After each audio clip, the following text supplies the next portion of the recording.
Hello my dear students, मैं हूं Meenakshi from पवन वाग एकेडमी। बच्चों, पवन वाग एकेडमी में आप सभी का स्वागत है।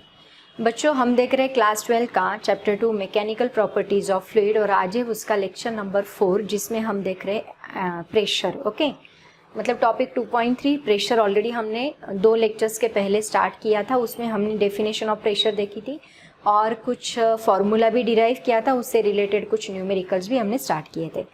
आज हम लोग देखने वाले हैं एटमॉस्फेरिक प्रेशर एग्जैक्टली है क्या।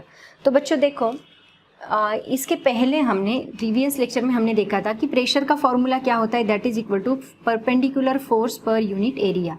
ये फॉर्मूला हमने डिराइव किया था।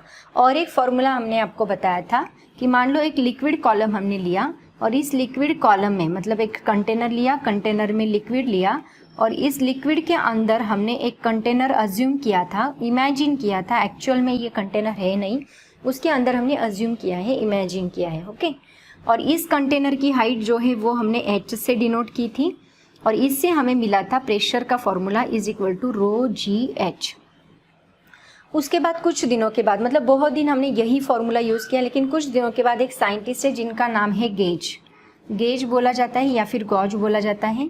तो गेज नाम के एक साइंटिस्ट ने क्या कहा कि आप बोल रहे हैं कि ये लिक्विड के अंदर जो सिलेंडर है, मतलब लिक्विड क्या कोई पॉइंट अगर हम अज्यूम करते हैं तो उसके ऊपर ये प्रेशर एक्ट हो रहा है लिक्विड की हाइट की वजह से, लेकिन सिर्फ इतना ही प्रेशर इसके ऊपर एक्ट नहीं हो रहा है, और एक प्रेशर इसके ऊपर एक्ट हो रहा है जिसका नाम है एटमॉस्फेरिक प्रेशर। मतलब ये प्रेशर बस रोजी एच नहीं है, तो रोजी एच के साथ और एक प्रेशर ऐड करना चाहिए, that is the atmospheric pressure, जो कि हम लोग किससे डिनोट करते हैं, पी नॉट से डिनोट करते हैं एटमॉस्फेरिक प्रेशर। तो ये एटमॉस्फेरिक प्रेशर है क्या, इसकी आज हम लोग बात करेंगे, उसकी डेफिनेशन देखेंगे एंड उसकी वैल्यू देखेंगे। उसके बाद हम लोग आगे का डेरिवेशन देखने वाले हैं। तो बच्चों, सबसे पहले देखते हैं कि इसकी डेफिनेशन एग्जैक्टली है क्या। तो सबसे पहले तो ये गेज नाम के साइंटिस्ट ने इन्वेंट किया था।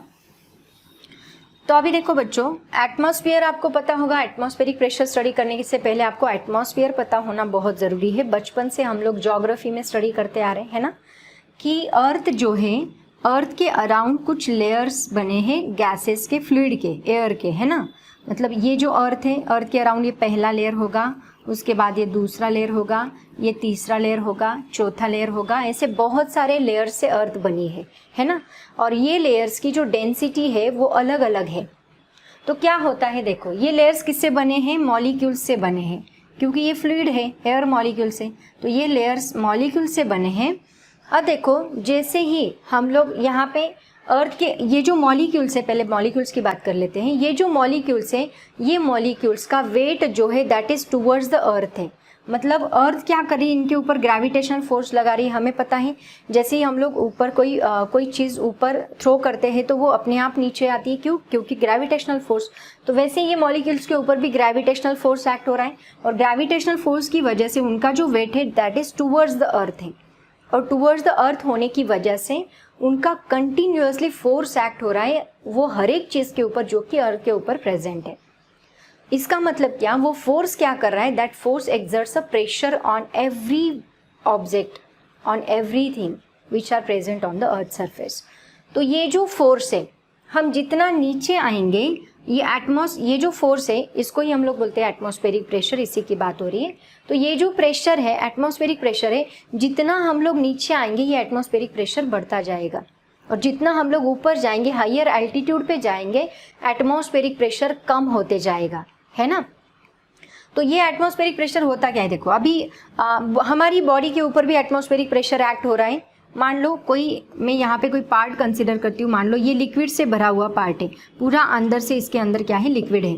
तो ये लिक्विड के ऊपर सभी डायरेक्शन से क्या एक्ट हो रहा है, एटमॉस्फेरिक प्रेशर एक्ट हो रहा है। लेकिन लिक्विड जो है, वो लिक्विड भी क्या कर रहा है, अंदर से फोर्स एक्ट कर रहा है, रेजिस्टिव फोर्स हम उसको बोलेंगे, है ना, internal force of that body. तो लिक्विड अंदर से फोर्स एक्ट करेगा, मतलब प्रेशर ऐड करेगा वॉल के ऊपर, बाहर से एटमॉस्फेरिक प्रेशर ऐड करेगा, दोनों इक्वल फोर्सेस इसके ऊपर एक्ट हो रहे हैं और इक्वल एंड अपोजिट होने की वजह से वो एक दूसरे को कैंसिल आउट कर रहे हैं। मतलब ये बॉडी क्या है, इक्विलिब्रियम पोजीशन पे आ रही है, क्योंकि दोनों फोर्स अंदर, जैसे कि हमारी बॉडी है, हमारी बॉडी के अंदर ब्लड है, ब्लड अंदर से बाहर की तरफ फोर्स एक्ट कर रहा है और बाहर से एटमॉस्फेरिक प्रेशर हमारी बॉडी की ओर एक्ट हो रहा है।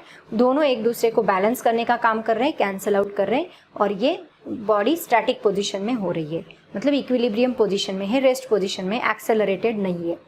तो ऐसे ही यहाँ पे कुछ हो रहा है।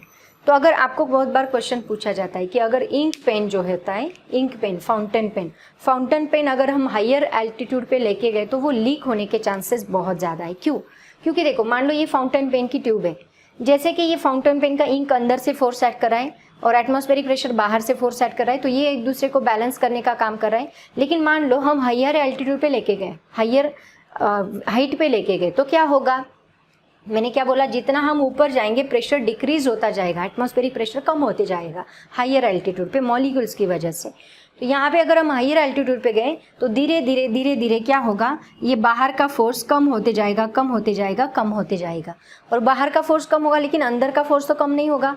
वो अंदर का लिक्विड तो उतना ही फोर्स एक्ट कराए अंदर से, और एक्ट करने की वजह से फाउंटेन पेन का जो सिलेंडर है वो उसका विड्थ बढ़ जाएगा, उसका डायमीटर इंक्रीज होगा, और डायमीटर इंक्रीज होने की वजह से इंक अपने आप बाहर आएगी, लीक होने के चांसेस बहुत ज़्यादा है। यही रीज़न है क्या कि यहाँ पे हायर एल्टीट्यूड पे एटमॉस्फेरिक प्रेशर बहुत ही कम होता है, उसकी वजह से इंक के लीक होने के चांसेस हायर एल्टीट्यूड पे ज़्यादा होते हैं फाउंटेन पेन के। That is the reason behind this. Okay, तो बच्चों एटमॉस्फेरिक प्रेशर होता क्या है, इसकी डेफिनेशन पहले नोट डाउन करेंगे। इसका जो क्या बोलते हैं, उसकी जो डेफिनेशन है और उसकी जो वैल्यू है वो हम लोग नोट डाउन करते हैं। नॉर्मल एटमॉस्फेरिक प्रेशर की वैल्यू कितनी होती है वो भी मैं आपको बताऊंगी। तो पहले लिख लेते हैं डेफिनेशन ऑफ एटमॉस्फेरिक प्रेशर। तो डेफिनेशन देखो क्या है, the pressure exerted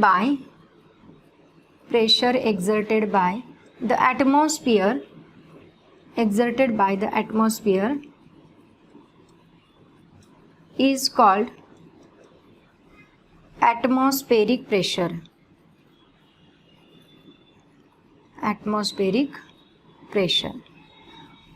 atmospheric pressure, और इसकी नॉर्मल वैल्यू जो है, नॉर्मल एटमॉस्फेरिक प्रेशर कहाँ पे मेजर किया जाता है? अर्थ सरफेस पे।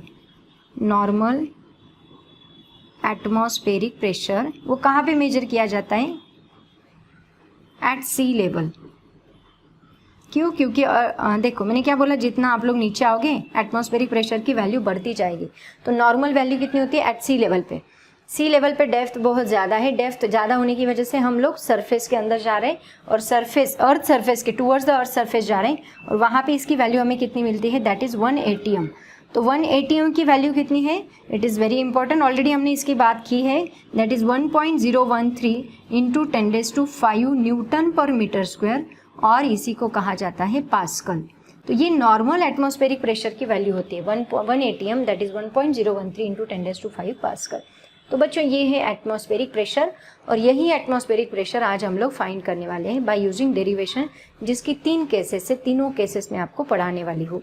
तो पहले आप लोग ये डेफिनेशन नोट डाउन करेंगे बहुत अच्छे से। होप सो आप नोटबुक एंड पेन लेके बैठे होंगे तो आपको अच्छे से समझ में आएगा।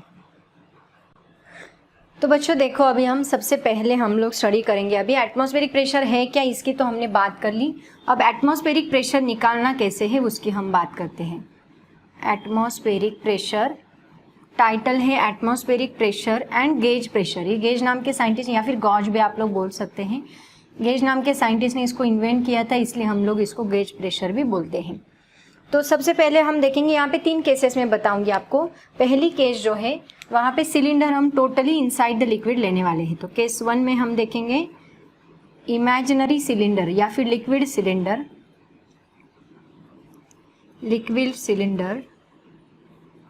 is totally inside the liquid, इसका डेरिवेशन आपको पूछा जाता है बहुत बार, inside the liquid। तो देखो बच्चों, यहाँ पे मैं क्या करने वाली हूँ, एक कंटेनर लूँगी, इस कंटेनर के अंदर हम लोग एक फ्लूइड, इसके अंदर हमने फ्लूइड लिया,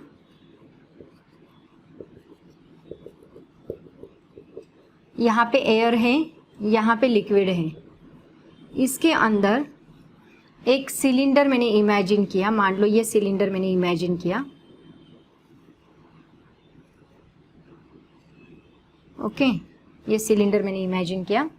ये सिलेंडर की हाइट, यहाँ पे मैं एक पॉइंट कंसीडर करती हूँ, मान लो x1 जितना पॉइंट है, यहाँ पे x2 जितना पॉइंट है, ये टोटल हाइट जो है ये हमने h कंसीडर की है ना। तो बच्चों मान लो यहाँ पे मैं एक रेफरेंस पॉइंट लेती हूँ, रेफरेंस पॉइंट से मैं हाइट मेजर करती हूँ इस सिलेंडर की। तो ये रेफरेंस पॉइंट से ये क्या है x1 और ये क्या है x2। तो मुझे अगर इतनी हाइट निकालनी है तो पहले मैं ये x1 मेजर करूँगी, फिर x2 मेजर करूँगी, पहले x1 मेजर करूँगी फिर x2, दोनों को सब्ट्रैक्ट किया तो मुझे h मिलेगा। मतलब x1 minus x2 is equal to मुझे क्या मिलेगा, h मिलेगा। Clear.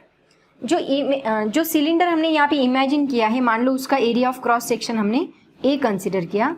A is the cross sectional area of the imaginary cylinder,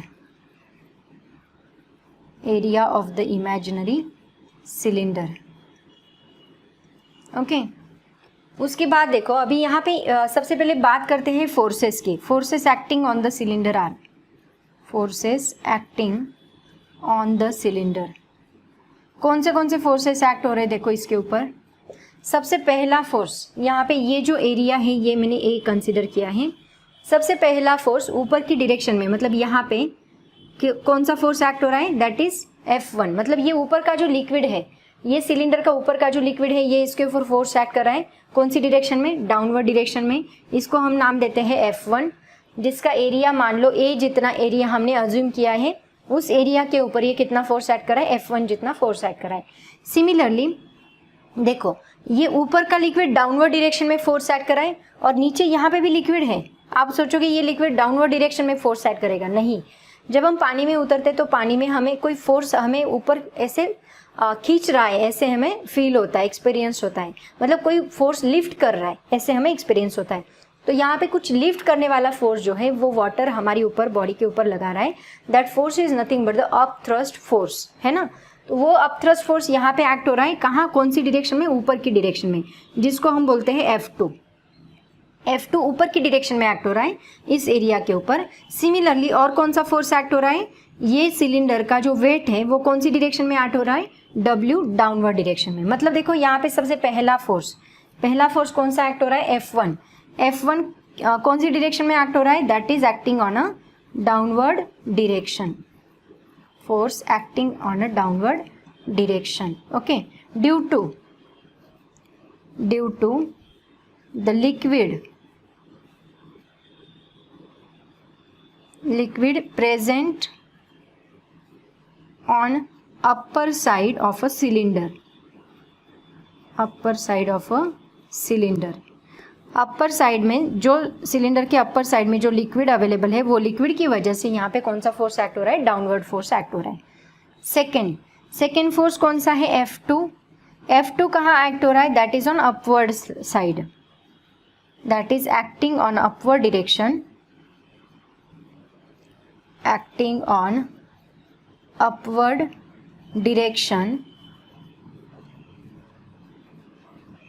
acting on upward direction, due to liquid present in downward side of a cylinder। Okay. उसके बाद और कौन सा force act हो रहा है यहाँ पे, उसका वेट। ओके। यहाँ पे लिखूँ, दिख रहा है यहाँ पे, लेट मी चेक, नहीं जाने दो, ऊपर ही लिखती हूँ। यहाँ पे कौन सा तीसरा फोर्स कौन सा एक्ट हो रहा है, दैट इज वेट। उसका वेट देखो कहाँ पे एक्ट हो रहा है, एक मिनट। उसके बाद देखो नेक्स्ट फोर्स कौन सा है, third force, that is the weight that is equal to mg।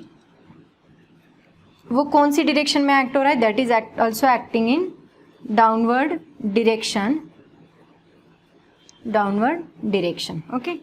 अब देखो बच्चों यहाँ पे वाटर जो है, मतलब ये सिलेंडर जो है वो एक्सेलरेटेड फ्लूइड नहीं है, that is on rest position, मतलब स्टैटिक इक्विलिब्रियम में है। स्टैटिक इक्विलिब्रियम में बॉडी कब होती है, जब उसका upward force and downward force दोनों भी इक्वल होते हैं। As liquid is in static equilibrium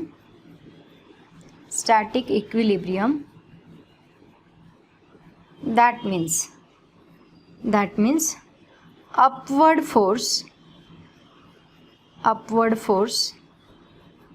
is equal to क्या है, downward force. Upward force is equal to downward force. तो अभी यहाँ पे अपवर्ड फोर्स कौन से है, देखो यहाँ पे अपवर्ड फोर्स बस एक ही है, कौन सा, F2. तो F2 इज इक्वल टू क्या है, F2 इज इक्वल टू है F1 प्लस WG, क्योंकि sorry mg, F1 plus mg, क्योंकि देखो अपवर्ड फोर्स एक ही है लेकिन डाउनवर्ड फोर्स F1 भी है, वेट भी है, तो दोनों को हमें इक्वेट करना है. तो F2 को ये दोनों बैलेंस करने का काम कर रहा है. F2 is equal to m1 m into G. तो अभी देखो बच्चों यहाँ पे F2 का फॉर्मूला हमें निकालना है. F2 क्या है, F2 प्रेशर का फॉर्मूला क्या होता है, प्रेशर इज इक्वल टू होता है force per unit area, force per unit area. तो यहाँ पे फोर्स का फॉर्मूला क्या बनेगा, F is equal to pressure into area. अगर मैं F1 लूँ तो क्या बनेगा, P1 इंटू ए तो दोनों के लिए सेम रहेगा, एरिया सिलेंडर का सेम है. F2 लेंगे तो बनेगा P2 इंटू ए. तो ये दोनों फॉर्मूलेज हम लोग इसके अंदर पुट करने वाले, लेकिन उसके पहले मास देखो क्या आएगा. मास का फॉर्मूला हम लोग डेंसिटी के फॉर्मूले के ऊपर से डिराइव करेंगे. डेंसिटी इज इक्वल टू होता है मास पर यूनिट एरिया, है ना, mass per unit volume, I am so sorry, mass per unit volume. Volume यानी क्या है, एरिया इंटू हाइट. तो डेंसिटी को हम लोग रो से डिनोट करते हैं. रो इज इक्वल टू बनेगा mass upon area into height, है ना, length into breadth into height होता है एक्चुअली. यहाँ पे क्या होता है, वॉल्यूम का formula length into breadth into height, लेकिन हम लोग क्या लेंगे, एरिया. लेंथ इंटू ब्रेड्थ मतलब एरिया, एरिया इंटू हाइट हम लोग यहाँ पे ले सकते हैं. तो देखो यहाँ पे क्या बनेगा, rho is equal to mass divide by area into height. इससे हमें मास का फॉर्मूला क्या मिलेगा, rho into A into height, है ना, h. तो ये जो फॉर्मूला है ये हम लोग, मान लो इसको मैंने नाम दिया equation number 1, put in equation 1. ये सभी फॉर्मूलेज F1 का, F2 का, मास का, ये जो तीनों फॉर्मूलेज हैं हम लोग इक्वेशन 1 में पुट करेंगे. पुट इन इक्वेशन 1, तो उससे हमें क्या फॉर्मूला मिलेगा, देखो F2 क्या है, P1A is equal to F1 क्या है, सॉरी F2 P2A है, F1 क्या है, P1A प्लस मास क्या है यहाँ पे, rho into A into H, rho into A into H. And यहाँ पे और क्या बाकी रहेगा, जी. तो जी हम यहाँ पे अटैच करेंगे. तो यहाँ ए हम लोग कॉमन निकाल सकते हैं, P2 into A is equal to A into in bracket P1 plus rho ji h, है ना. तो ये इस साइड का ए, इस साइड का ए कैंसिल होगा and P2 is equal to हमें क्या मिलेगा, P1 प्लस रो जी एच. ये फॉर्मूला हमें यहाँ पे मिला. P2 is equal to P1 plus rho GH. Let me check either it is visible. Yes, it is visible. P2 is equal to P1 plus rho GH. तो बच्चों ये formula हमें देता है एब्सोल्यूट प्रेशर. यहाँ पे मैंने एटमॉस्फेरिक प्रेशर लिखा है, तो ये फॉर्मूला हमें क्या देता है, this is the absolute pressure. अभी मतलब यहाँ पे बाकी है एब्सोल्यूट प्रेशर, हम डायरेक्टली इसको बोल नहीं सकते, बट इसमें अगर हम एटमॉस्फेरिक प्रेशर ऐड कर दे, P1 की जगह पे PO ऐड करेंगे, नेक्स्ट केस में हम वही स्टडी करने वाले हैं. लेकिन फिलहाल आप लोग बस इतना याद रखो. देखो क्या किया हमने, आपको समझ में आ गया होगा, होप सो. एक सिलेंडर हमने इमेजिन किया inside the liquid. Inside the liquid cylinder imagine करने के बाद वहाँ के 2 पॉइंट्स हमने कंसिडर किया, x1 x2. एक रेफरेंस पॉइंट से हमने उसका डिस्टेंस मेजर किया, x1 माइनस x2. तो हमें क्या मिलेगा, that is equal to height मिलेगी. यहाँ पे इस सिलेंडर का एरिया ऑफ क्रॉस सेक्शन हमने A कंसिडर किया, A is equal to cross section area of the imaginary cylinder. यहाँ पे फोर्सेस कौन से एक्ट हो रहे हैं सिलेंडर के ऊपर, जो अपवर्ड लिक्विड है उसकी वजह से एक डाउनवर्ड फोर्स यहाँ पे एक्ट हो रहा है जिसका नाम है F1, downward direction due to the liquid present on a upper side of a cylinder. दूसरा हमने इमेजिन किया दैट इज F2 कहाँ पे एक्ट हो रहा है, विच इज अपवर्ड साइड, जो कि नीचे का लिक्विड है वो उसको अप थ्रस्ट, मतलब अप करने का, थ्रस्ट करने का, लिफ्ट करने का काम कर रहा है. उसको बियॉन्स भी बोलते हैं, बियॉन्स फोर्स भी बोलते हैं, या फिर बायोन्स फोर्स भी बोलते हैं उसको. तो जो अप करने का, थ्रस्ट करने का काम कर रहा है दैट इज F2. और उस लिक्विड का वेट जो कि डाउनवर्ड डायरेक्शन में एक्ट हो रहा है, और लिक्विड स्टैटिक इक्विलिब्रियम होने की वजह से अपवर्ड फोर्स जितने भी एक्ट हो रहे हैं सभी that is equal to downward force है. Upward force is equal to downward force हमने लिया, तो F2 is equal to F1 plus mg यहाँ पे इमेजिन किया. तो यहाँ पे प्रेशर का फॉर्मूला है फोर्स पर यूनिट एरिया, तो उससे हमने F1 निकाला P1A, F2 निकाला P2A. डेंसिटी के फॉर्मूले के ऊपर से हमने डेंसिटी का मास निकाला, mass is equal to rho AH. और ये सभी वैल्यूज हमने इक्वेशन 1 में पुट करने के बाद हमें फाइनल फॉर्मूला मिला P2 is equal to P1 plus rho ji h, और इसी को हम लोग बोलते हैं एब्सोल्यूट प्रेशर। तो बच्चों इसको अच्छे से नोट डाउन करना है, ये डेरिवेशन एग्जाम में आपको पूछा जा सकता है, ठीक है। तो बच्चों ये था हमारा liquid cylinder when it is totally inside the liquid. अब इसी की हम लोग बात करते हैं अगर हमने सिलेंडर को थोड़ा ऊपर की साइड में खींचा। बच्चों अभी हम सेकेंड केस स्टडी करने जा रहे हैं, इसका देखते हैं सेकेंड केस। होप सो आपने इसको अच्छे से नोट डाउन किया होगा। हर एक डेरिवेशन की राइटिंग प्रैक्टिस करना मस्ट है। आपको लगता है कि बहुत डिफ़िकल्ट है फिजिक्स, तो राइटिंग प्रैक्टिस से स्टेप बाय स्टेप याद रखो, स्टेप्स बना लो, डेरिवेशन की छोटी छोटी स्टेप्स बना लो। जैसे कि इसमें हमने किया, इसमें सबसे पहले हमने फोर्स का फॉर्मूला निकाला, मास का निकाला, एंड देन फॉर्मूला पुट किया। ओके, वैसे स्टेप बाय स्टेप बनाओ। अब बच्चों नेक्स्ट पॉइंट हम लोग देखते हैं, pressure P at a depth h below the liquid surface. Pressure P at a depth h below the liquid surface, below the liquid surface। देखो अभी यहाँ पे हम लोग सिलेंडर जो हमने इमेजिन किया था उसको मैं थोड़ा सा अपवर्ड डायरेक्शन में इमेजिन करती हूँ अभी, मतलब on the surface of the liquid exactly.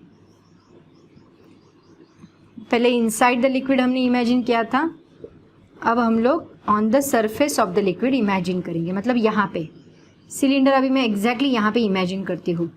h height, depth मतलब यहाँ से कितना हाइट, h जितनी हाइट पे ये सिलेंडर हमने लिया। अब देखो यहाँ पे मैं x1 अज्यूम करती हूँ, यहाँ पे मैं x2 अज्यूम करती हूँ, ठीक है, x1 एंड x2। अब देखो बच्चों यहाँ पे मान लो प्रेशर कितना है P1, यहाँ पे प्रेशर कितना है P2। तो अगर मैं अभी क्या करने वाली हूँ, पहले हमने क्या किया था, यहाँ से हाइट मेजर की थी, है ना। अब हम लोग ऊपर से हाइट मेजर करने वाले हैं। ऊपर से हाइट मेजर करेंगे तो x1 कितना बनेगा, x1 इज इक्वल टू यहाँ पे 0 बनेगा। x2 कितना बनेगा, अब x2 को मैं यहाँ पे माइनस h कंसिडर करने वाली हूँ। x2 को मैं क्या कंसिडर करने वाली हूँ, माइनस h, क्योंकि मैं ऊपर से मेजर करने वाली हूँ। पहले मैंने क्या किया था, नीचे से मेजर किया था, अब मैं ऊपर से मेजर करूंगी तो इसको ऊपर से अपोजिट डायरेक्शन से माइनस साइन मुझे देना पड़ेगा। ओके, उसके बाद देखो P1 जो है, P1 यहाँ पे कौन सा है, एटमॉस्फेरिक प्रेशर इसके ऊपर एक्ट हो रहा है ना। यहाँ ऊपर के सरफेस में एटमॉस्फेयर, क्योंकि यहाँ पे एयर है, एयर क्या कर रही है, इसके ऊपर प्रेशर ऐड करिए, फोर्स ऐड करिए। तो मैं P1 यहाँ पे P0 लेने वाली हूँ जो कि एटमॉस्फेरिक प्रेशर है। P2 को मैं P मान लेती हूँ, P2 को मैं P मान लेती हूँ। अभी हमने इक्वेशन डिराइव किया, we know that what we know that P2 is equal to P1 plus rho ji h. H मतलब हमने क्या लिया था लास्ट एग्जांपल में, x1 माइनस x2 ये लिया था, है ना, ये फॉर्मूला लिया था, वहाँ पे मैंने h पुट किया था, लेकिन h क्या है यहाँ पे, x1 माइनस x2, क्योंकि मैंने इनिशियली आपको बताया था। अब देखो वैल्यूज पुट करो, P2 कितना है, P is equal to P1 कितना है, P0 plus rho g x1 कितना है 0 एंड माइनस x2 कितना है माइनस h। तो माइनस h माइनस माइनस क्या बनेगा, प्लस बनेगा, और P का हमें फॉर्मूला मिलेगा P0 प्लस रो जी एच। बच्चों देखो ये मैंने आपको बताया था, मैंने आपको क्या बताया था कि ये जो लिक्विड है, लिक्विड की हाइट की वजह से बस प्रेशर एक्ट नहीं हो रहा है, इसमें और एक एक्स्ट्रा प्रेशर एक्ट होना चाहिए, दैट इज एटमॉस्फेरिक प्रेशर। वो कौन सा है, P0। इसलिए फॉर्मूला क्या बन गया अभी, P is equal to P0 plus rho ji h. और इसी को हम लोग क्या, इसको अभी एग्जैक्टली हम लोग क्या बोलेंगे, P इज कॉल्ड एज, जो कि एब्सोल्यूट प्रेशर, इसको कहा जाता है एब्सोल्यूट प्रेशर, एब्सोल्यूट प्रेशर जो कि क्या है, रो जी एच जितना है ही, प्लस उसमें और एक्स्ट्रा प्रेशर ऐड हो रहा है क्या, P0। तो P0 के साथ जो प्रेशर आएगा, एटमॉस्फेरिक प्रेशर के साथ जो प्रेशर आएगा, उसको हम लोग क्या बोलेंगे, एब्सोल्यूट प्रेशर। और इसी से बनता है गेज प्रेशर। तो नेक्स्ट पॉइंट हम लोग लिखेंगे गेज प्रेशर। तो गेज प्रेशर मतलब क्या, देखो गेज प्रेशर मतलब the difference between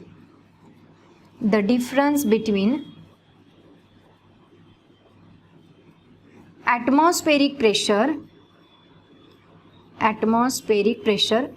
difference between absolute pressure करो एंड एटमॉस्फेरिक प्रेशर बाद में लिखो. Absolute pressure and atmospheric pressure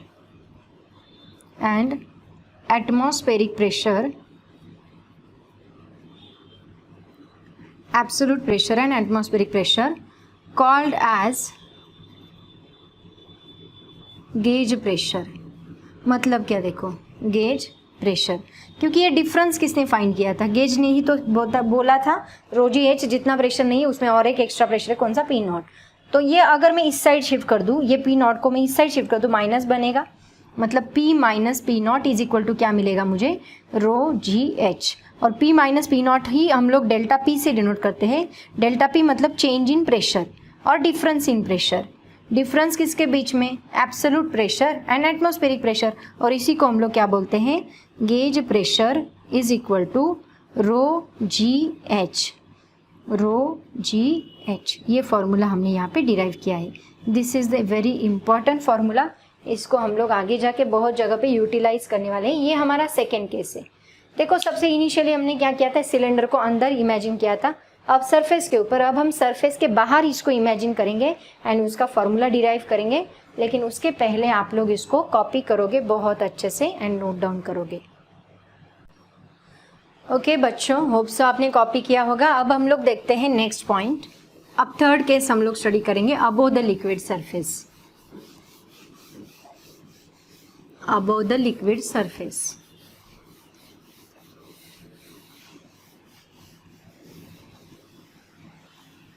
Atmospheric pressure at a distance d above the liquid surface.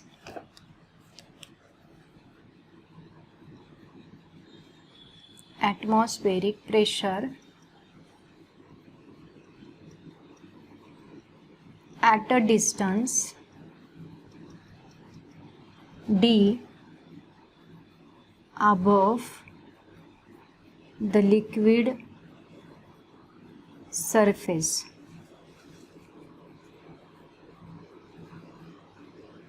Okay देखो, अब हम लोग क्या करेंगे, यहाँ पे अभी सिलेंडर जो मैं इमेजिन करने वाली हूँ वो upward above the liquid surface imagine करने वाली हूँ. तो ये मैंने यहाँ पे वापस कंटेनर लिया, कंटेनर के ऊपर मतलब यहाँ पे हमने एक सिलेंडर इमेजिन किया ऊपर. ओके, अब मैं यहाँ पे एटमॉस्फेरिक प्रेशर जो है वो डाउनवर्ड साइड का लेने वाली हूँ, क्योंकि मैंने आपको बोला कि जितना हम अर्थ के सरफेस के टूवर्ड जाएंगे उतना एटमॉस्फेरिक प्रेशर बढ़ता जाएगा. तो ये मैंने लिया x1, ये मैंने लिया x2, ये P1 इज इक्वल टू मैंने P कंसिडर किया and P2 is equal to मैंने atmospheric pressure P not consider किया. इसका जो डिस्टेंस है वो मैंने यहाँ पे d माना, d अज्यूम किया. तो देखो x1 इज इक्वल टू हमने 0 लिया, x2 इज इक्वल टू हमने d लिया. क्या करें इसको, है ना, ये टोटल x1, इसका डिफरेंस ही में हम लोग क्या मान लेते हैं, x1 माइनस x2. हाँ, इसको ऊपर की डायरेक्शन में जा रहे हैं ना हम लोग, तो मैं क्या करती हूँ, x2 को 0 मानती हूँ क्योंकि यहाँ से ऊपर जा रही हूँ मैं. तो x2 को 0 मानूंगी, x1 को मैं d मानूंगी, ठीक है. एंड P1 को हम लोग P मान के चलते हैं और P2 को हम लोग P नॉट मान के चलते हैं, ठीक है. फॉर्मूला हमें पता है, वी नो दैट. हमने जो पहला फॉर्मूला डिराइव किया उसी का यूज़ करके सबको डिराइव करना है. P2 is equal to P1 plus rho g x1 minus x2. अब यहाँ पे देखो, यहाँ पे रो क्या आएगा बच्चों, बोलो.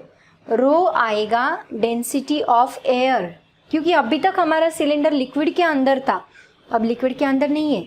तो हमें डेंसिटी कौन सी इमेजिन करनी है, एयर की. तो हम लोग रो लेंगे डेंसिटी ऑफ एयर, अंडरस्टैंड. तो P2 यहाँ पे पुट करो P not is equal to P1 put करो P प्लस रो मतलब रो ऑफ एयर लो यहाँ पे G, x1 की वैल्यू है हमारे पास D माइनस 0. तो क्या बनेगा बोलो, क्या बनेगा बोलो, P not is equal to P plus rho of air into G into D. Okay, अगर मैं इसको इस साइड शिफ्ट करती हूँ तो क्या बनेगा, मान लो इसको मैं इस साइड शिफ्ट करती हूँ, P मुझे निकालना है, तो P इज इक्वल टू बनेगा P नॉट. अभी देखो एटमॉस्फेरिक प्रेशर में से इतनी वैल्यू माइनस हो रही है, समझ में आ रहा है.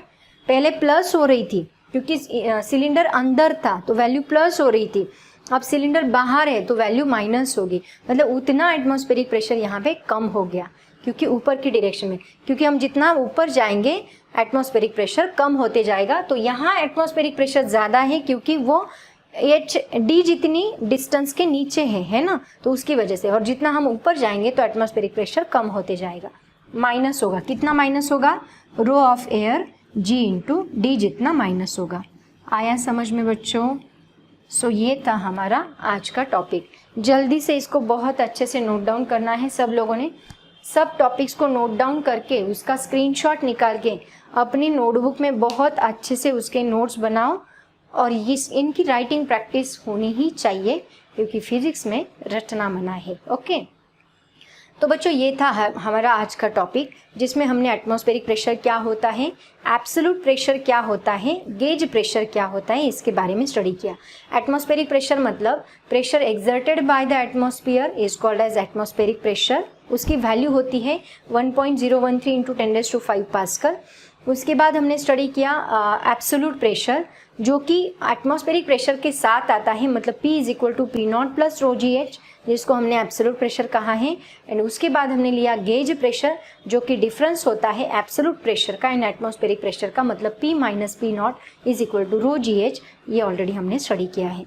तो ये था आज का लेक्चर बच्चों। इसी से रिलेटेड कुछ न्यूमेरिकल्स होंगे तो वो हम लोग नेक्स्ट लेक्चर में देखेंगे। अभी लेक्चर आधे घंटे का बन चुका है आई थिंक, सो हमें यहाँ पे रुकना चाहिए। ओके, क्योंकि बहुत ज़्यादा बर्डन दिया तो आपको और टेंशन आएगा। बेटर रहेगा स्टेप बाय स्टेप जाएंगे, सिलेबस खत्म होगा डेफिनेटली, मैं आपको बताती हूँ। ठीक है, तो बच्चों अगर कुछ डाउट होगा तो कमेंट सेक्शन में ज़रूर बताएं। वीडियो अगर अच्छा लगे तो उसको लाइक ज़रूर करें, चैनल को सब्सक्राइब करें।